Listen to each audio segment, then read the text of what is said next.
Alright everybody, winter is upon us, and a little bit in Auckland. It's getting a bit cooler. Hope you're well.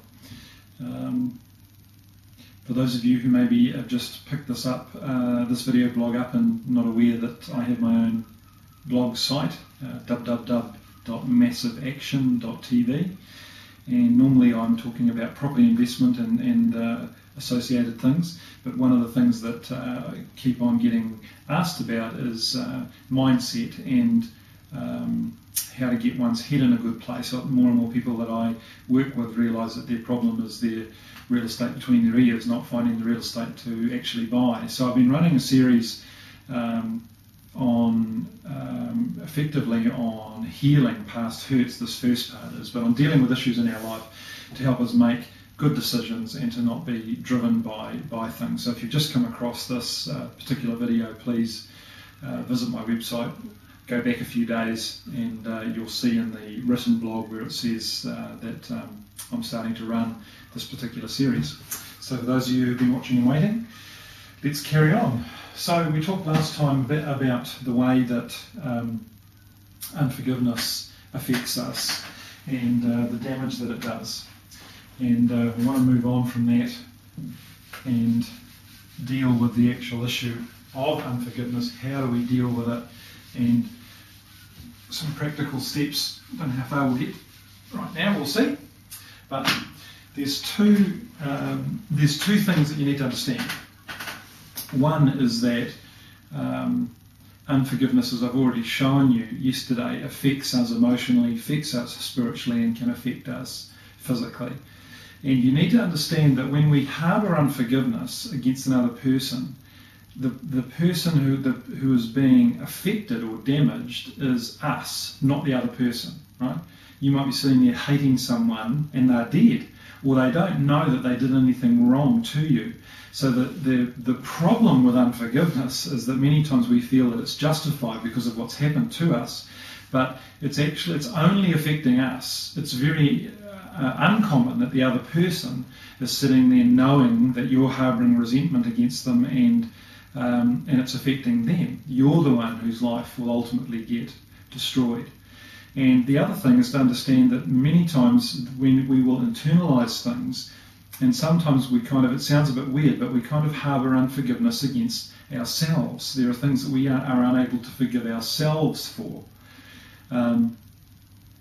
So what I want you to think about for a minute is this, that obviously you don't want to shut your eyes while you're watching a video blog, but if you figuratively close your eyes, when this is finished, if you close your eyes and just stop for a minute and think about what is the worst thing that you have ever done and in your entire life that will come to mind.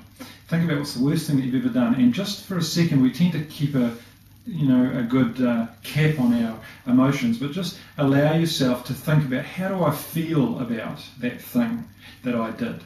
And for many of you, as you do that, you'll have very strong feelings of guilt and shame and quite powerful emotions if you let yourself go there, but we typically don't. So if you do have that reaction, that means that you haven't forgiven yourself for that thing that you've done. So that might help you get a handle on what I mean. Some people spend the rest of their lives beating themselves up over something that they've done. And so you need to find forgiveness for yourself. Then I want you to think about the worst thing that comes to your mind that has happened to you, and to think about the person or the people who perpetrated that act against you. And again, just allow yourself to think, how do I feel about those people? And again, if powerful emotions and powerful feelings and thoughts of anger and hatred and murder and things that are explosive come into your heart, then you need to forgive those people.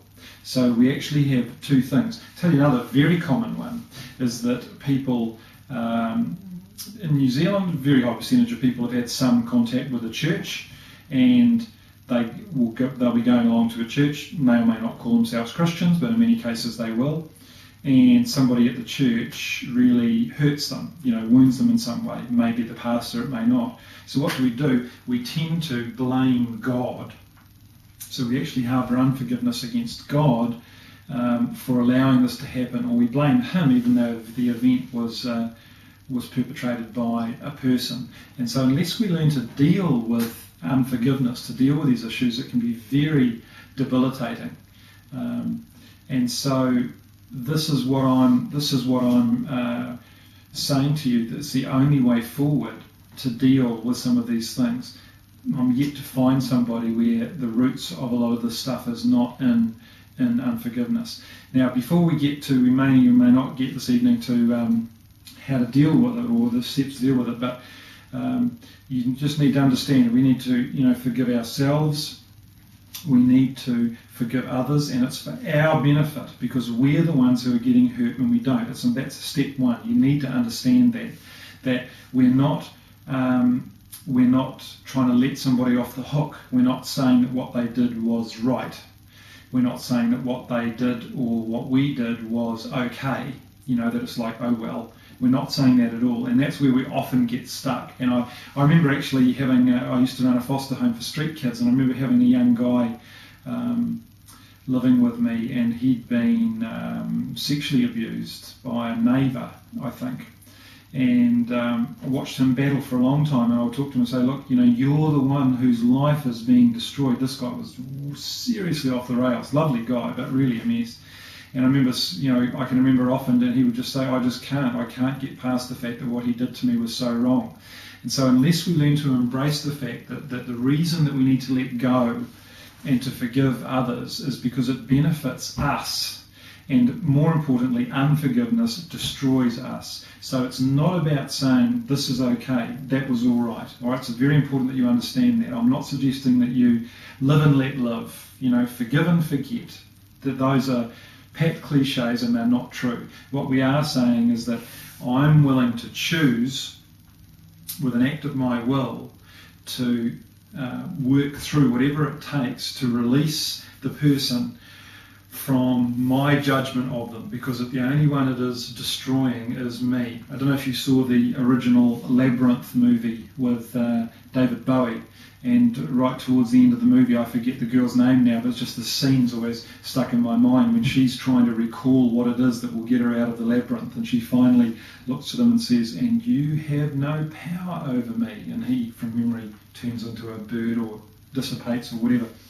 Well, that's what happens when we choose to forgive another, is we're willing to let go of their control of us. When you harbour hatred for another person for a long time, you're giving control of yourself over to this person, and they don't even know, but you are robbing yourself of life. And so, to keep it in the context of what we've been talking about,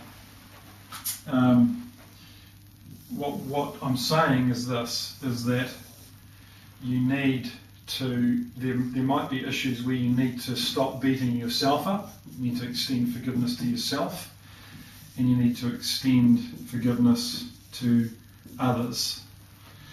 And when we're dealing with others, what we are not saying, it was okay, or that it doesn't matter.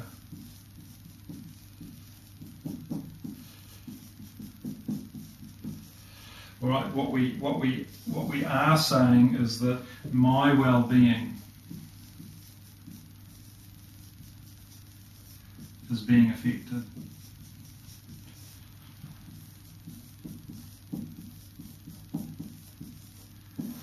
All right, and for the need to forgive yourself, and I'm going to put with ourselves, I'm also I'm going to put forgiving God in yourself, because even though this is just very common that we blame God, and it causes the same damage. So what we're needing to do is to forgive myself, to understand that failure is an event. All right, what you did wrong was an event. Failure is not a person.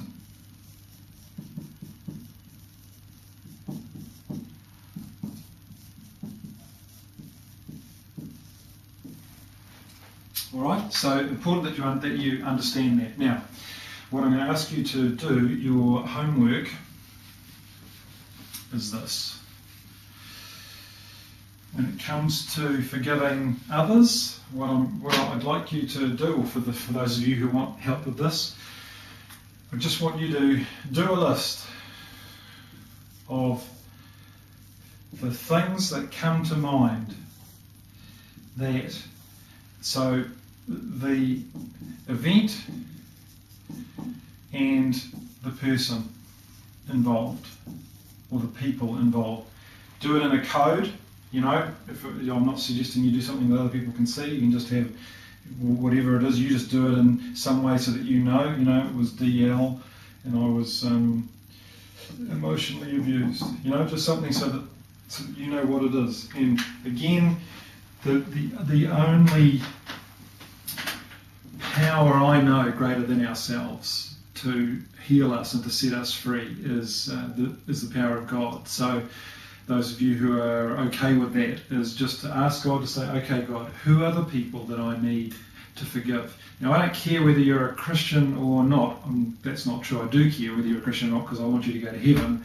But if you ask God to speak to you, I believe that he'll speak to you. It doesn't matter whether you call yourself a Christian or you're following God or not. As I've said earlier, I teach you about investing, and many of you trust me and follow my advice because of the results that I get.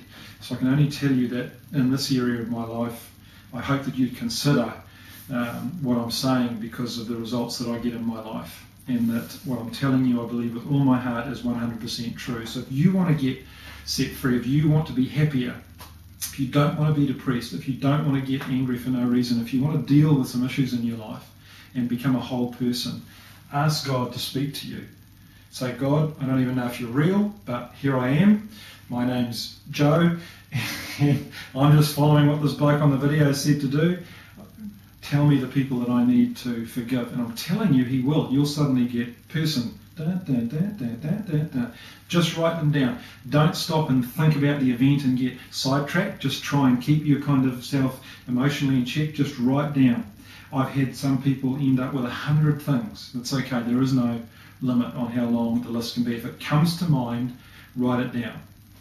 And we'll talk tomorrow about what we can do with that list. And then similarly, for those of you who need to forgive yourself, I want you to think about, I'm going to ask you to do two things. First thing is I just want you again to think if there are things that you know that you have specifically done that you think need to be sorted out. So we want, again, you need to know what the event is. Actually, in this case, is not quite so important, but the event, the person, and if you can, you want to know whether the person is contactable. In other words, are they alive? All right. So this is things that you have done. For example, you might have. I remember it was about 14 or 15 or 16 stealing something, and I don't know how to. I've got no way to put it right now because it's so many years later. But I still remember it. It still affects me. And in that case, the reason I want to know if they're contactable is that step one is to be able to forgive ourselves, or a part of it. Sorry, not step one, but a part of it is actually putting the thing right, if we can. All right. The Christian term for that is restitution. But it's where this is how you're able to deal with your conscience. See, we violate our consciences through unforgiveness, and it just screws us up. We can't think straight. We can't make good decisions. We will sabotage ourselves. So sometimes the only way to actually deal with it's like if you've stolen something, well, at some point you need to give it back or make some restitution. Put it right. Then you can go, finally dealt with it. The bondage that my mind and my heart have been in is finally free from that event. So write down the event, the person, and whether the person is contactable. Now the second thing I want you to do, and if you find it too hard, don't worry. And for those of you who are really plugging into this, you'll know when you go to do it what I mean, is I want you, if you can, to write down 10 things I love about myself.